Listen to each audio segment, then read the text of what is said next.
Hi friends मो just queen शिक्षा आपण मैंने केमती अच्छे आशा कर बहुत भल थे। बर्तमान ग्रीष्म छुट्टी होती मो सांग मान सहित स्कूल बुलावाई आसी। स्कूल परिवेश बहुत सुंदर है। स्कूल पिला पिली कहीं ना बोली खाँ खाँ लगुच। आसतु मु मो स्कूल आपण बुलाई नेबी आम स्कूल कौन कौन अच्छे जाना। यहाँ हूँ आम पुराणा रोसई घर। ये बारंडा रे आम बसिक एमडीएम खाऊ। यहाँ हूँ आम नुआ रोसई घर।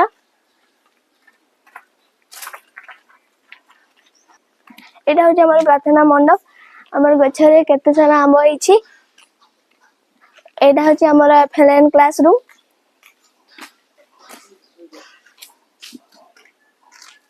बहुत सुंदर आंब गचटे होइछि हमको छाई दिए।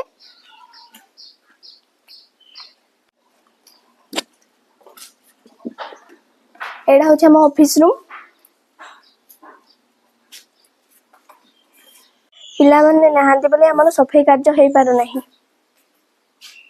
एबे आम स्कूल रे नुआ नुआ मूर्ति स्थापन हबो। ए सब होचे हमर क्लासरूम। लास्ट दुईटा बिल्डिंग होची 6 और 7 क्लास। एटा होची मो स्कूल। एटा होची मो पूरा खेल पड़िया। आज ब्लॉग को एठी शेष करछि। आशा करछि आपको भल लगी। लाइक करेंगे, शेयर करेंगे, कमेंट करेंगे। मो चैनल को सब्सक्राइब करने जमा भूलबे नहीं। रहुछि बाय बाय।